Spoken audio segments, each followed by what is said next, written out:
If they can get 40,000 for their eggs, my little swimmers at least are worth 15. 100, and out of all of our siblings, we are the only ones to have had kids yet, which I feel like is a very common thing amongst LGBTQ plus people. I also stumbled upon some really crazy boutique egg donor websites. Having a very, very close relationship. Yeah. I think they said they had like 11 eggs. Can we talk? I mean, I don't know. I'm tired. You're telling me. And I haven't even done anything today. And don't even get me started. Oh, too late. So I woke up on the wrong side of the bed. We know. Oh, this is a podcast, but if you could only see my eyes right now. I think we can, unless all of our cameras shut off again. Speaking of things going wrong, I had a doctor's appointment this morning. My first doctor's appointment in like 2 years. I was going to get blood work done and a bunch of other stuff because they need to know things about my body, just like I should know things about my body. Anyway, I showed up and I sat in the lobby for half an hour, found out my appointment was not for like another hour and a half. I had driven half an hour to the clinic, sat half an hour, drove back half an hour just to not get anything done. And so then I get home and it was already time for lunch.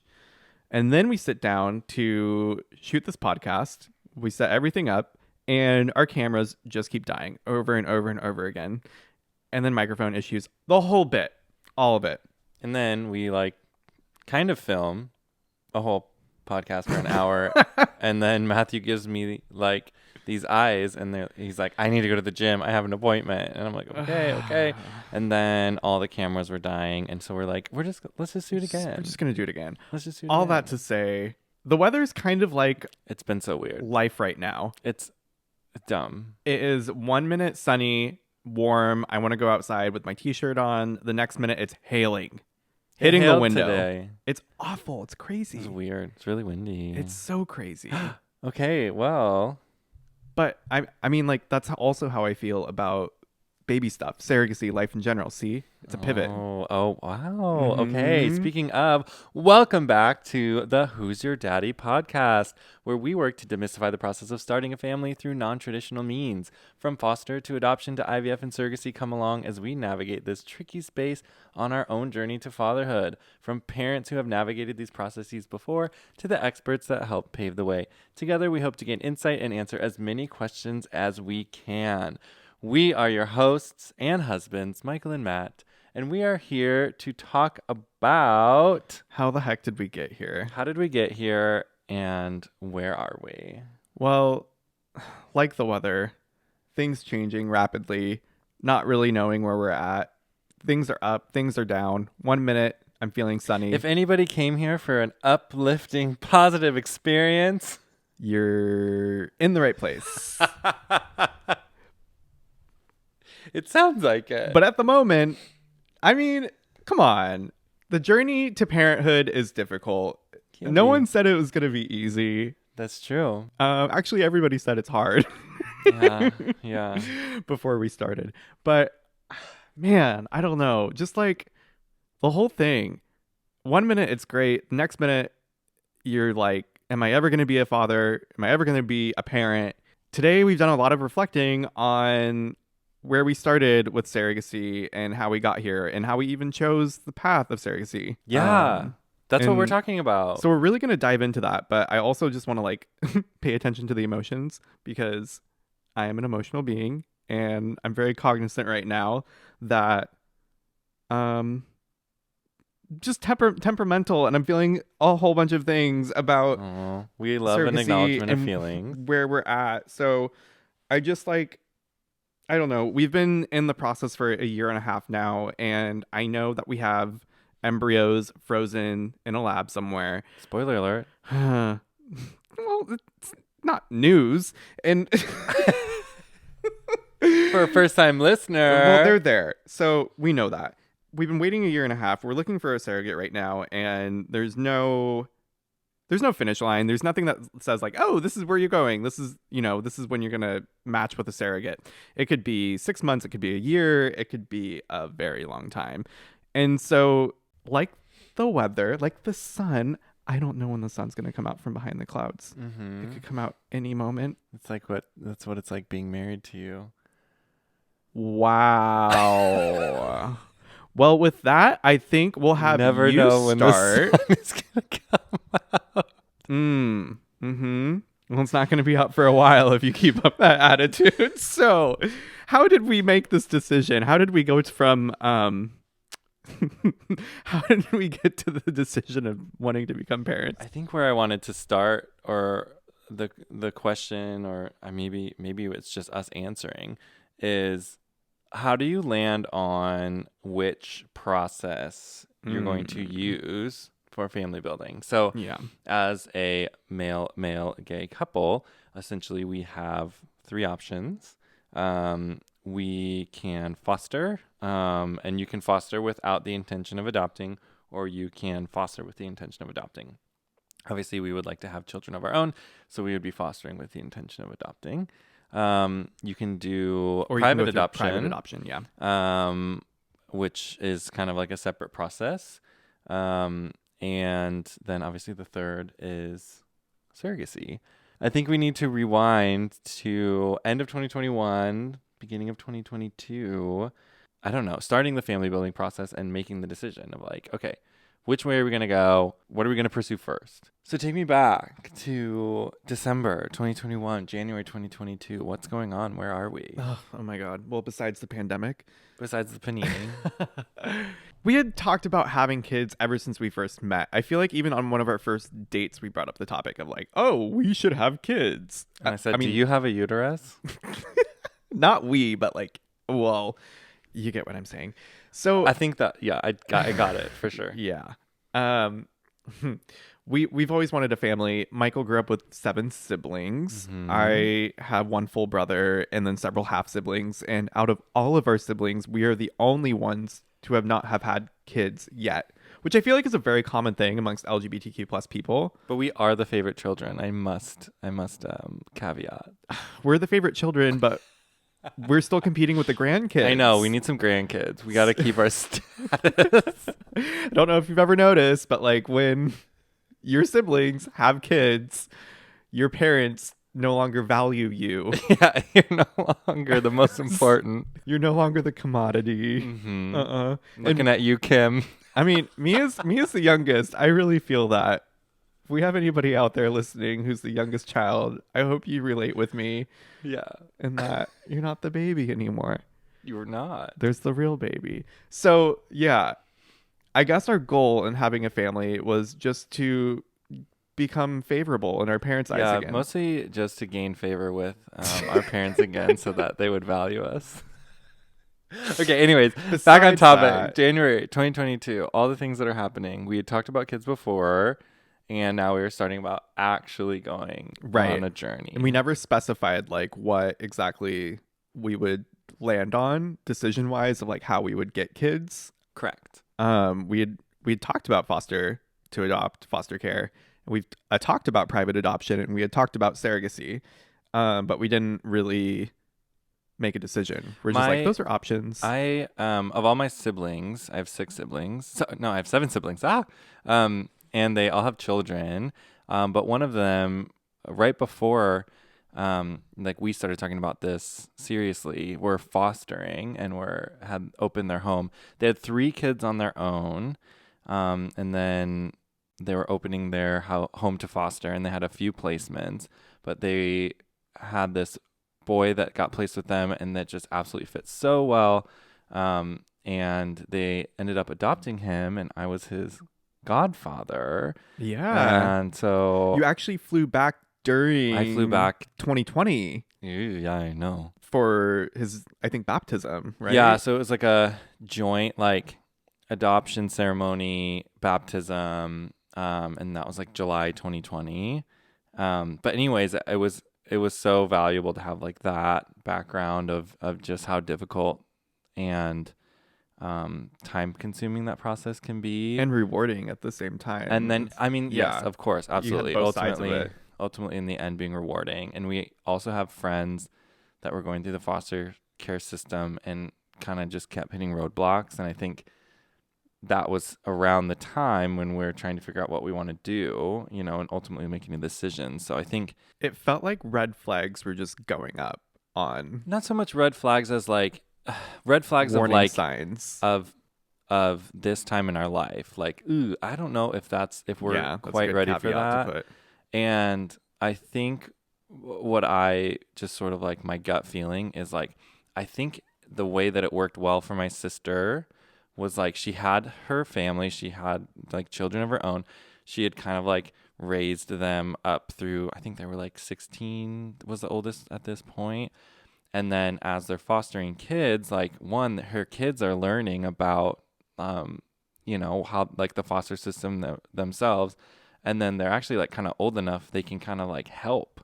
They almost were like helpful in a way, right? When they would get like Mm-hmm. a younger kid and, you know, maybe they would have behavioral issues or maybe they would just need extra support. And I guess in my mind, I thought that that was a pretty good way of going about it. Yeah. Maybe that's not like the best way to I go yeah, about it, I and other actually have no idea. people who are like experts in the system and who have fostered before can maybe lend a little bit of Definitely an area that I would like to know more about. yeah. And we have eventually we're going to be kind of talking to more people who have actually gone through that. But at that point in 2021, early 2022, that's kind of where we were approaching this at was, Yeah. hey, I like candidly did not think we were in a place to take kids on into our house and be able to care for them full time at that point in time. Even though we're like discussing, hey, let's start a family. I just was very aware of the fact that the way that we were living our lives, you between jobs, me about to start full-time nursing. I had just gotten out of nursing school. I was applying for jobs. And we also had this business on the side that we're running. I It's not so much the side. It was I like was kind of our not. main thing almost at that point. Yes. And so it was kind of like juggling these full-time jobs and also being like, hey, let's start a family. I just was very aware if we were called in a month, 2 months, and the foster care was like, hey, we have a child that needs placement right now. I don't think we would have been able to do it Yeah, in a good I think way. in the future, we were traveling a lot. That's been a lot of our history is travel photography, travel writing, just sort of showcasing different parts of the world. And then obviously we enjoy that, like immersing ourselves in a culture and trying the food and kind of just seeing new places together. I think that's a little bit on the downswing, but at that time it was pretty heavily a part of our life. And that just doesn't seem to like jive well if you're trying to be open to the foster system. Well, that's the big thing is it's so unpredictable in the sense that once you are in the foster care system, you could end up with a child tomorrow, or it could take several Yeah. years before you get a placement that sticks and you're able to pursue adoption of that child. And it's not saying that you're like when you sign up for the foster care system, you're not necessarily going to end up with a baby or an infant. I mean, that's the truth is that there's, I think, like the majority of kids who are, Yeah, I mean, probably anywhere between like 3 and 12. And I know that there are some that are like older than that for sure. I guess if I were to wager a guess, the majority of them would be between like ages of 3 and 12. But mm, yeah, I mean, like they're not an infant, they're not a baby. They're the most like transformative years of their life are past. And depending on what happened during those years, a lot of times they need help sort of like dealing with what happened to them prior. I mean, that's the other truth is that a lot of times foster care adoption is rooted in some form of trauma. There's a reason that these kids are orphaned, Mm-hmm. and you're not just inheriting a child to take care of, but you also have to consider that that child's been through some kind of trauma that you need to be prepared to deal with and to You need extra time and you need extra attention, yeah. neither of which we had at that point in time. And So it begs the question. not being able to crystal ball into the future of knowing like when you would get placed with somebody and when you Right. might be able to adopt. So it begs the question, why do we think we would be ready for children then, or pursue surrogacy at that No, I know, time? right? Yeah. So then that leaves you with private adoption, right? Or surrogacy. Mm-hmm. Private adoption, wonderful. Would love to pursue that at some point in the future. Again, I think just looking at websites and doing a little bit of research, our hope, goal, wish would be to start our family by having a baby and being able to raise them, kind of from day one. Mm. And that's not always possible. And from what I've researched, there are a lot of people waiting for infants. There are a lot How of many people? there's wait lists are closed. I mean, like infant adoption wait lists are closed in many instances. And so a lot of the time, I think those private adoption websites end up being somewhat similar to like a foster system, in the sense that like they were placed with a family, it didn't work out. Now they're 7 years old and they need somewhere to be. And so I think it can be a similar process, but I mean, again, and then it's like this, there's differing laws in different states. Anyways, I think at some point we want to go down that road, but to have like baby from day one, kind of like go through a step-by-step process.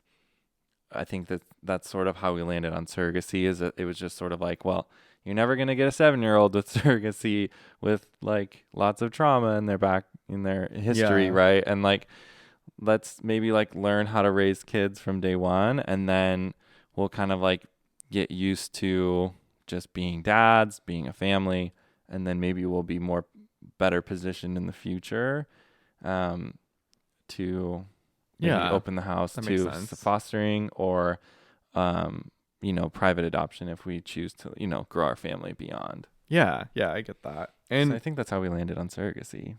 there's a level of unpredictability with Yeah, adoption, honestly, all of them. all of them. Yeah. But the difference is that when you sign up for adoption or you sign up for foster care, to me, I viewed it as instant unpredictability, instant Fair, yeah. emotional roller coaster. You don't know when you're going to get a child through adoption. It could be a couple months, it could be a couple years.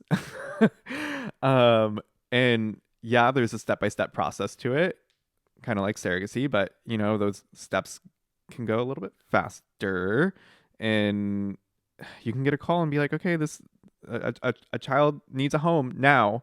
And knowing that like we weren't in a place in our lives where we could readily be available that quickly, that was a big determining factor of like being like, hey, we're definitely not going to be able to do this at the moment. But with surrogacy, it's like a delayed emotional roller coaster, delayed unpredictability. It's just drawn out. It's like, do you want to have a lot of emotion at one time, or do you want to just draw it out? It was kind of like we want to same amount of emotion. All the steps that we can do to like prepare slowly for having a child, for having a baby, and then we'll see what happens in the future. But like putting ourselves in the best case scenario, setting ourselves up for success, step by step, day by day.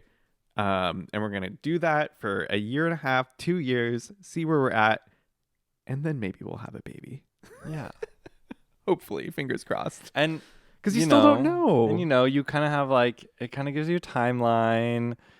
You do the embryo transfer. Typically babies are in there between 30 and 40 weeks, depending on how things go. You've got at least a couple months of like preparation. And as long as everything goes well, you kind of have like at least an idea of when baby is here within a 2-month range, hopefully. Or the baby can be born very prematurely. Yeah. And NICU and all the things and difficulty. I know, you just sort of hope and pray and that everything works out, but at least like for the time being, we're like, okay, we could start. Yeah. And we don't have to deal with any of that until later. So hopefully we could just like, I could just imagine everybody right now who has kids being like, you got to let go of control because there's nothing you can control in this situation. I know. I know, but we like to think we can. You watch it. We control everything. we even control biology. No, we don't. So that's a good explanation of like where our mindset was at the time. Early 2022. We started looking up I mean this is after I was already Google searching information on foster care, information on private adoption, and a ton of info on surrogacy. And for us, we knew quite a few people who had already gone through the process of surrogacy or who were like already mid And process. we were also following a lot of Just people people online. online and interacting with them. And it seemed like most of them had done surrogacy. And so it was like, okay, well, I feel like most of the people around us are doing that. It seems to have worked for them. Mm-hmm. And that is just sort of what felt safe and comfortable. I do feel lucky that we had people to talk to about it. And I also feel unlucky not knowing anything about surrogacy when I first started. I don't know. I just like I didn't even know what questions to ask. That was the hard part, is not knowing what you don't know Mm-hmm. and not knowing how many.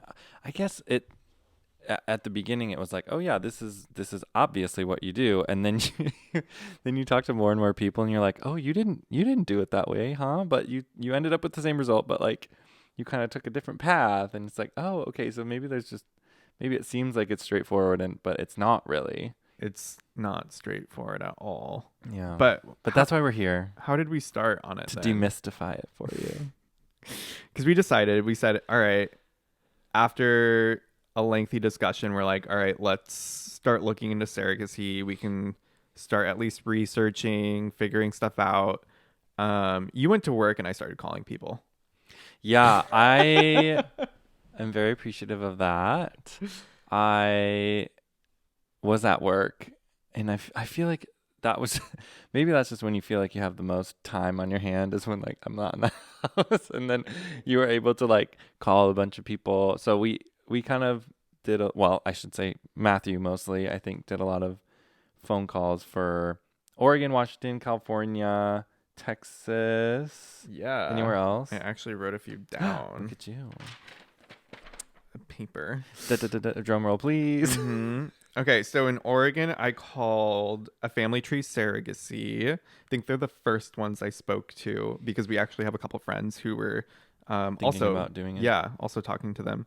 Um, Northwest Surrogacy, All Family Surrogacy, and then also ORM, which is a fertility clinic up in Portland, and OHSU, Oregon Health and Science University. At OHSU, Oregon Health Science University, I remember calling them in March of 2022, February and March. I think it was February. And I was like, hey, I want to set up a consultation. I would like to talk to somebody about IVF at OHSU. And they told me, well, we have kind of a waiting list. So they set me up on the like a phone consultation waiting list, and the waiting list was over 300 people long. And they told me that they would get back to me in July or August to schedule my phone consultation to just talk about IVF. And I was just thinking about this. Didn't OHSU, weren't they like they wouldn't work with certain agencies or something? Wasn't that like part of the problem? Because you actually worked at OHSU for a little bit, Yes. and they had some sort of like insurance benefit, There's a $5,000 like discount one-time on thing. IVF through And OHSU's. and we were sort of like, oh, well, that would be like maybe good, or like maybe we could just use that benefit. Totally. But then I think when we were talking to an agency, they were like, oh yeah, they don't really work with agencies very well. Right. And Yeah. maybe that's false, but I feel like I was like, oh, well, then there's no way we can use them. Oh, when we spoke to a different clinic, I won't name names, but when we spoke to somebody else, they were like, I don't know that they necessarily work with gay couples a lot. So I don't know that they're that experienced with embryo transfers into gestational carriers as much as they are like, which I don't know what the difference would be, but like IVF between like a straight couple, I guess. So Mm. like the egg retrieval and like all of that with, which I don't know Yeah. if that's that much different, but I do I do think that we were sort of like encouraged to use a clinic and that has experience working with, gay couples, whether that be male, male, or female, female, or. I mean, yeah, we heard different things from different people regarding OHSU and the frequency at which they work with gay couples, etc. Obviously, they work with a lot of people, or a lot of straight couples at least, because the wait list was so long Yeah. just to get a phone consultation. So I think that was a determining factor for me, was like, well, I'm not going to wait 5-6 months just to get on the phone with a hospital. I would like to talk to a doctor as soon as possible, or somebody in the field to get some information. I think the anxiety around being on a wait list or being like, oh yeah, we have, we'll call you back in 2 weeks, or oh well, let's set up a call in a month or two. It's like, God, when you're in this process, you don't really want to have somebody that feels so far away. Well, it's not even that. It's just like we haven't even started, and Hadn't even started. like delaying the start by. Yeah, it's just if you want. I was thinking like, oh my gosh, how hard is it going to be to get a hold of somebody, or Right. like get questions answered if they're this bogged down. Yeah. And that's not their fault. It's just it was an anxiety of mine that I had where I was like, I don't know, doesn't feel great. Like maybe somebody who's more responsive, who's on top of it, who's going to be able to answer questions when they come up in a timely manner. Right. And we had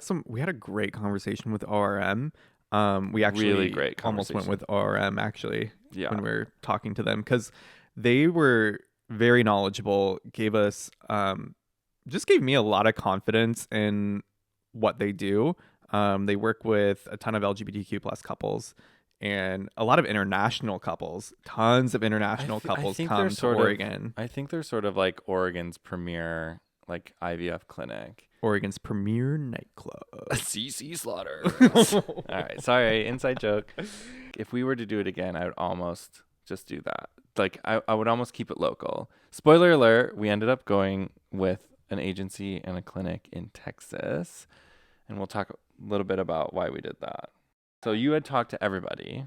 Yes, I had talked to a bunch of IVF clinics and surrogacy agencies in Oregon, Washington, California, and Texas. And it's like so random, like all on the West Coast and then in Texas. But I'll get to that. One of the main things that we were asking these IVF clinics and surrogacy agencies is if they work with LGBTQ couples who do double embryo transfers, because that was a big thing that we were considering. And to be fair, like a lot of what we had heard and seen about IVF and surrogacy previously were with double embryo transfers or gay couples having twins. Otherwise known as twiblings, twin siblings. Where one of them is related to one father and the other one is related to the other father. They share the same maternal DNA. Mm-hmm. And they have different fathers. Correct. But they're put into the same surrogate or gestational carrier. Yep. At the same time, and they're born as twins. But they're siblings, but they're also kind of twins. Technically half siblings. Yes. We call them twiblings. Twiblings. Yes. So yeah, that happens a lot or it has happened a lot in the surrogacy world. And we had talked about it in length because both of us have the desire to have like a biological tie to our children going through surrogacy.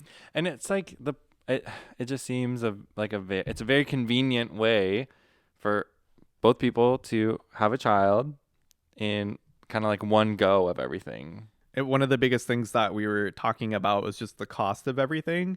And through talking to different IVF clinics and surrogacy agencies, we just like dollar signs, and both of us were like, I don't know how we couldn't see doing the process twice. Like, how would we ever be able to afford doing this whole thing twice?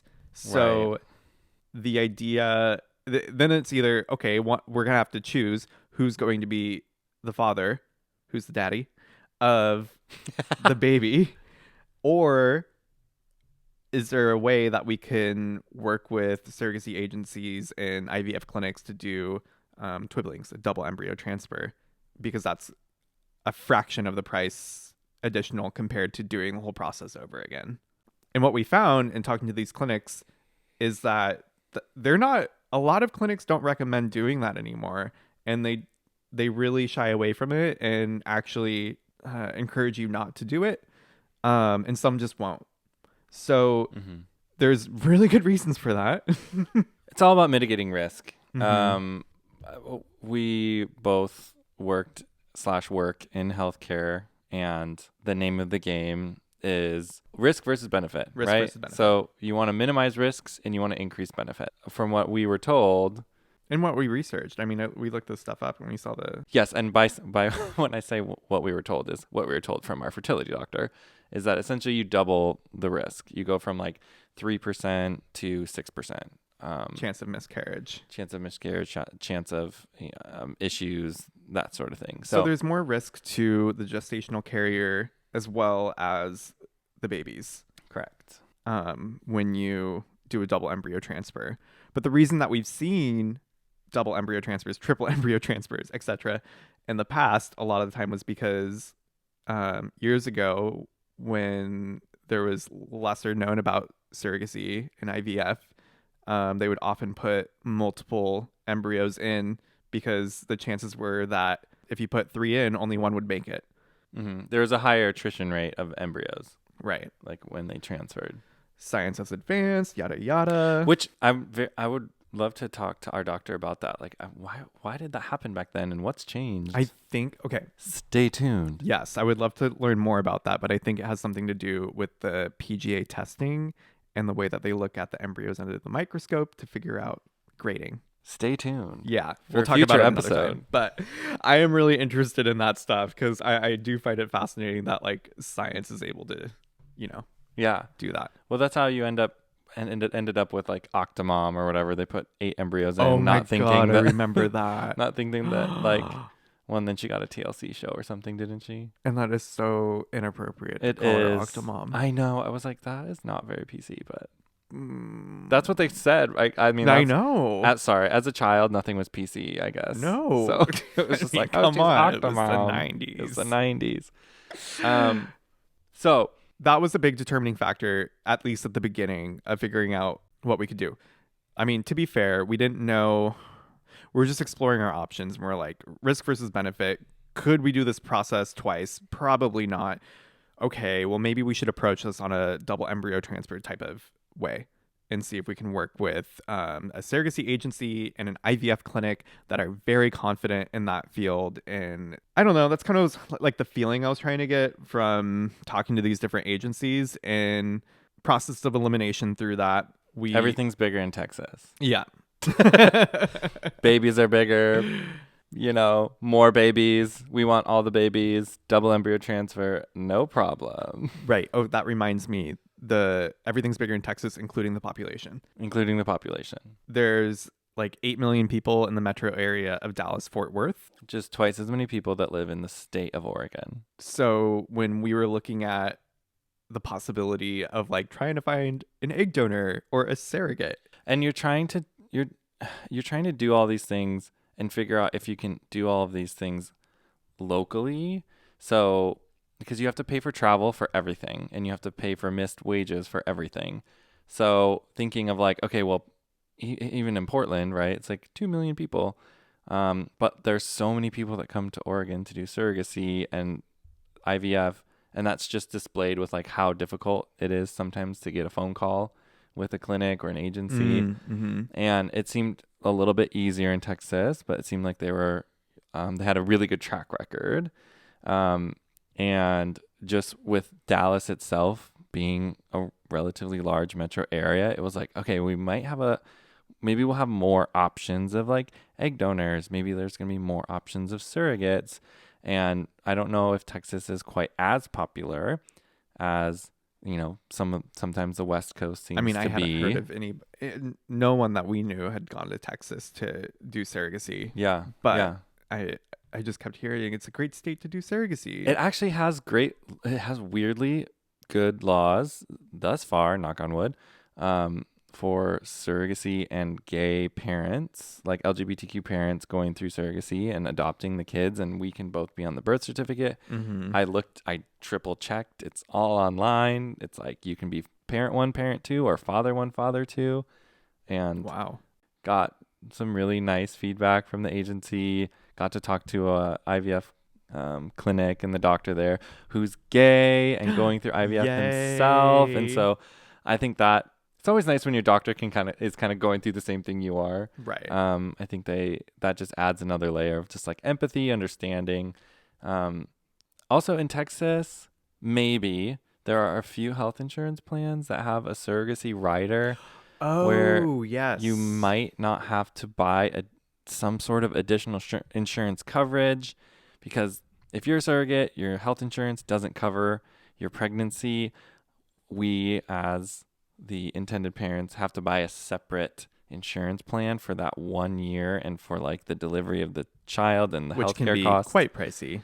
It is pricey, and I think you still have to buy that, but it's like you don't have to have this rider if they have it in their insurance rider. I don't know. Anyways, I was like, oh my gosh, Texas sounds like it's really made for surrogacy. Maybe this is maybe this is the best route. And I mean, maybe we were right, and hopefully it is. Well, we did have to turn down the fertility clinic that's like really regarded and right down the street, but it's okay. I think that's how we ended up in Texas, thinking that it might be a little bit more economical.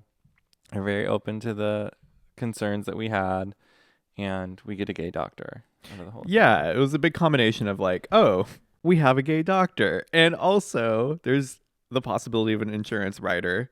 And I think that So it's a monetary benefit. And then the availability of surrogates and egg donors there was advertised as being much more plentiful than in Oregon. I also feel like I remember the IVF clinic and the agency having a very, very close relationship. Yeah.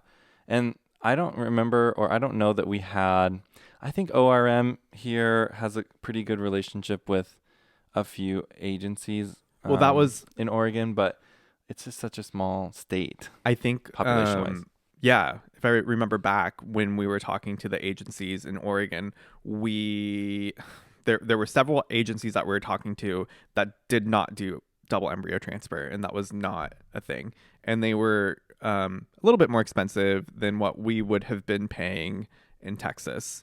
So if we went with Oregon, it would be single embryo transfer only, and it'd be a bit more expensive. Additionally, there was a much cheaper agency that would do double embryo transfers, but they did not work with ORM, and ORM did not work with them. So for that, it was like, all right, so could we work with an agency that's in a different state and then do our IVF clinic here in Oregon? That was a possibility. Well, and your agency's going to be coordinating travel for your egg donor and all sorts of things. And if they're in the same town, sometimes I think that's just nicer. Right. Yeah. And we didn't mind, like, we love traveling. So, like, why not? Yeah, of course. Let's do it in another state. Let's travel somewhere for this. It's going to make our baby in Texas. Exactly. So I do think we did something a little bit interesting with starting the process, because we kind of wanted to hit the ground running and just see where things go. But we were also very adamant about getting our team of people together very quickly. So For some reason, we felt like we had to do, like, everything at the all at same once. time. Yeah. And if we were to go back and do it over again, I think we would do things way differently. I think we were a little hyper fixated on the fact that, like, we need to make sure this IVF, well, it was kind of weird. It was like, we weren't sure if certain people worked with OHSU. Then we were like, ORM doesn't work with this one. And I think we were just like, oh my gosh, I don't want to go to a clinic and then them not work with, like, whatever agency what we want to work with. But yeah, I think if we were to do it again, we probably would just work on getting our embryos together yeah, before we would hire a surrogacy agency, correct. because That's what I think I would do differently. Not that there's anything wrong with the agency, not that there's anything bad about having an agency.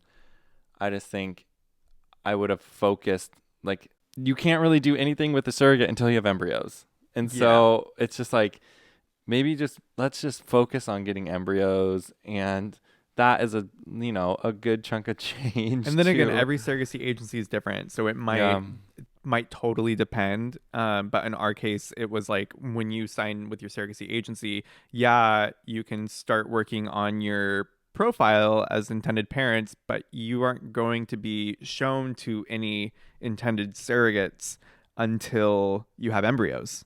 Like you're not even on the list until you have embryos. Yeah. So We also say that, but when then also with the history of like we found our egg donor through our agency, but not all agencies have an egg donor database.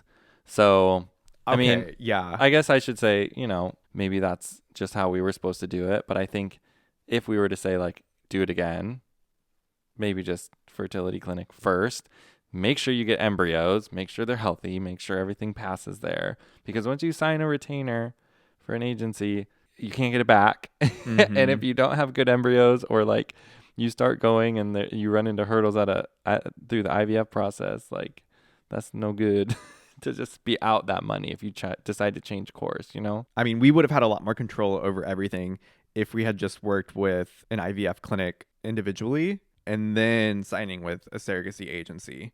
We just, wouldn't have had so much, I think, skin in the game so early on. That is going to be a question I think I ask future guests as we go. Like, how did you coordinate those two things? Or did you have an agency? I think a few of them did everything independently. So there's going to be a bunch of different ways that people went about this. But I think the reason that we took that route was because we didn't know anything going into it. Tried to choose the safest route possible. And we wanted someone there to ask all these questions to and to help kind of like tell us what to do. Sometimes I felt like, you'd get on the phone with someone or talk to someone and they would almost look at you like, okay, what next? And I'm like, dude, I've never done this before. Like, you tell me. What did you want to say on the egg donation? Yeah. So that struck a memory with me because I do remember it wasn't just trying to figure out a surrogacy agency and an IVF clinic at the same time. There's also this third party. You have to figure out where you're going to get your eggs. Who is going to be your egg donor? And there are also a lot of egg donation agencies out there. So a lot of people will not only be working with a surrogacy agency and an IVF clinic, but they will also be working with a third party, an egg donation agency, which to me is just like, I was so overwhelmed. I don't know. Like there was so much going on in my head as far as like, I had spreadsheets of surrogacy agencies, of IVF clinics, and of egg donation websites and egg donation agencies that like in all these like cross hatches of trying to figure out which ones work with which well, and the reputations and the success rates and all of this information, the costs and the laws. It's so complicated. It's no wonder that we're sitting down and now trying to talk about all of it because it was kind of a mess. Yeah, that's why we're talking through this process as we're going through it. Yeah. And hopefully offering some sort of insight to people who might want to do this. But I mean, just to give you an idea, I was on catalogs looking through egg donors before we even signed with a surrogacy agency or an IVF clinic. Because the thing was like, all right, well, if we sign with a surrogacy agency and an IVF clinic in Oregon, are there even going to be any egg donors available in the area to donate eggs in the near future? Or are we going to have to wait a year and a half to get eggs? And when I talked to OHSU, they told me they had, I think they said they had like 11 eggs. Wait, what? Do you mean 11 egg donors? No. Like 11. I'm so confused. They were out. They're out of eggs. They're out of eggs. Welcome to the economy now. Yeah. There's no eggs. In this economy? Organic. Nothing. Just, and they had them on ice. It was like frozen. Like, we have like 11, but we're getting more. I'm like, uh-huh. Okay. Yeah. So I didn't. Yeah. And then looking at some different egg donor websites, there'd be like a list of maybe 5, 6, 7 people on there, and they'd be spread out like hundreds and hundreds of miles away. And you're thinking like, okay, you gotta pay for travel and all this. And we're also trying to decide between getting frozen eggs or like a fresh donation. There's a lot of background on that. We'll get into it another time. It was advised to us to go for fresh donation because of success rates. So we decided we're going to go that route, even though it's more expensive. And that really limits your availability of egg donors. I also stumbled upon some really crazy boutique egg donor websites where it was like, If you can dream it, somebody's done it. There was like egg donors for $40,000, $50,000. Bonkers. Which is like whatever, it's we're paying a high price to have a baby, and I get it.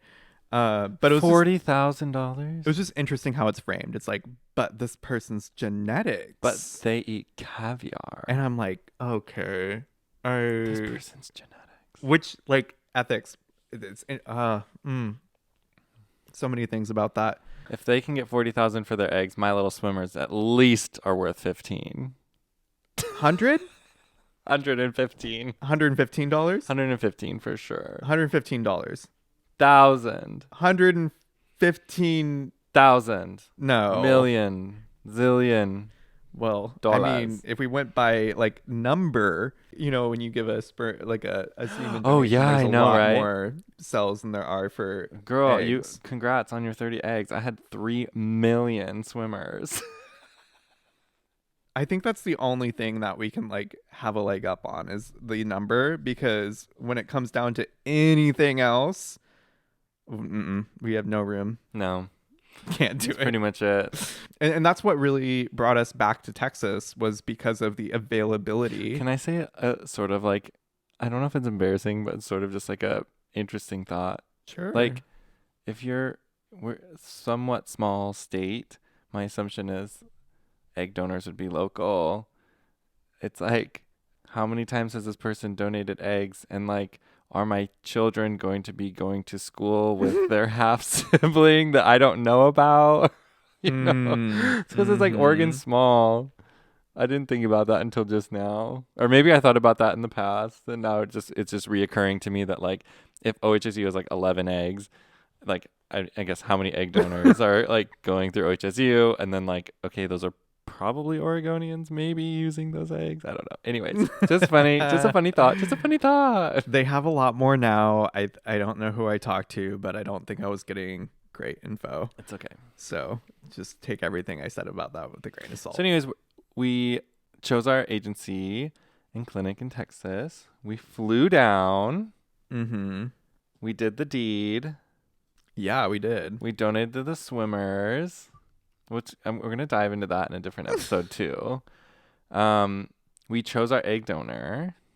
Prior to that, obviously.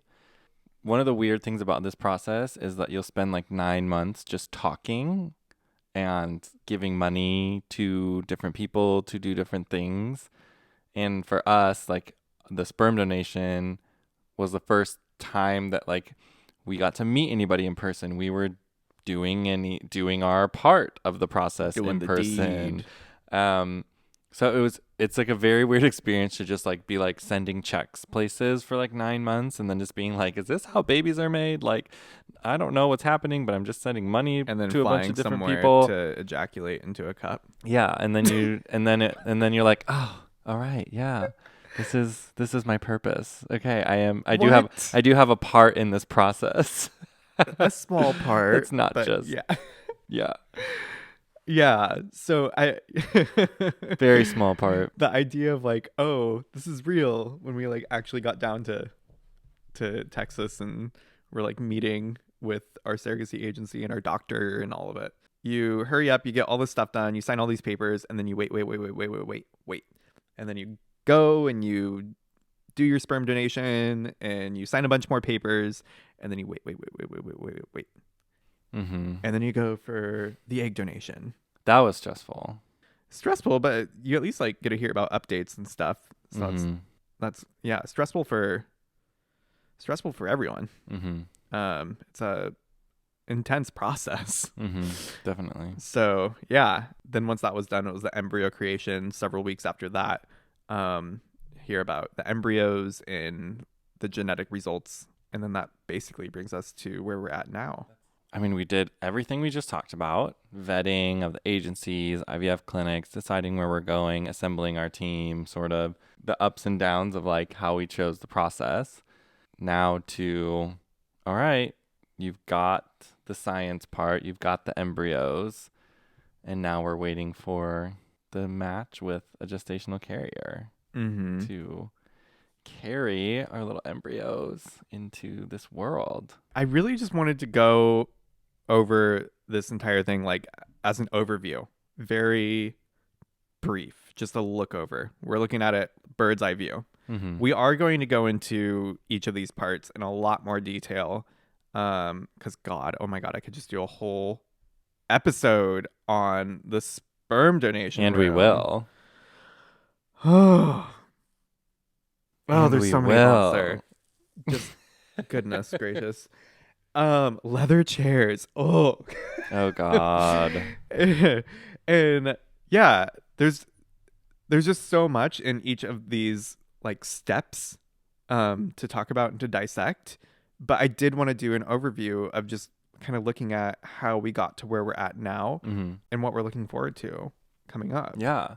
And I already know that we have a few people that we're going to talk to about their experience using agencies or going independently through this process. And like, it goes to show you, like I say, there's going to be or it could be a lot of mess ups through going through surrogacy independently. And I say that, but then I remember, like, you can do everything step by step to the book. Yeah. And everything can still go wrong.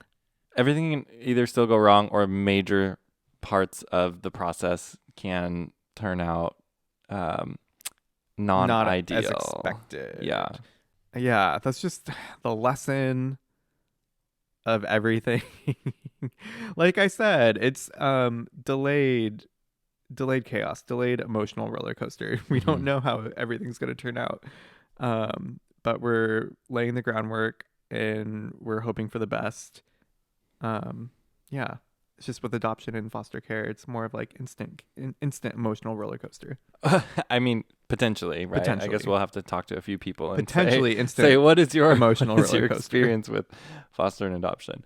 I know that we have a few friends that did the foster system, and I think it was immediately intense, and I'm looking forward to talking to them about that. And then a few people who had really delayed adoption experiences, I think, and disappointment there. So I'm going to get into all of it. Well, we did it. That's just like an overview, sort of like how we started, where we're at, maybe a few little tidbits of advice or just things to like contemplate if you're starting this process. Just a lot of questions, more questions coming up this episode. So many questions. I do. I feel like we're prodding questions and asking ourselves the same question. Yeah. It's really... Yeah.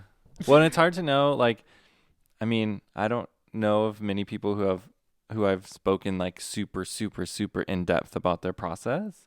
But I think that we're going to learn a lot by just giving people an hour to talk about what their experiences was like going through these processes, all three, and just kind of deep diving into it. Because we were talking to one of our friends who and we're like, wait, I don't know that we necessarily asked about that, or we got that level of detail. And he was like, well, it's kind of just, it's not really something you want to bring up at like Sunday dinner, you're it's just like talking about all of your struggles with the foster care system. And it's like, yeah, that makes sense. So, but now it's good. I feel like we're going to dedicate a bunch of time and learn a bunch of stuff and all learn from each other. So with that, as always, if you have any questions, comments, concerns other than our well-being, leave us a review. Leave a comment down below. I haven't done, I say in the YouTube videos. I haven't done that probably as much as I should, right? Like, it obviously helps. We're new to this, but I know that it helps to leave a review, leave a We should rating. say that at the beginning of the episode. I think there's a subscribe. You can hit the automatic download into your Yes. favorite podcast app. Oh, yes, please. Please do that. We'll show up every Download week. me. Download me. Download me, daddy. Help me. Oh, God. Okay. Anyways, with that, thank you so much for listening. And until next time, Daddy's out. I almost always forget what we're supposed to say at the end. I know. You always freaking get. We have to say it again. Daddy's out. Bye.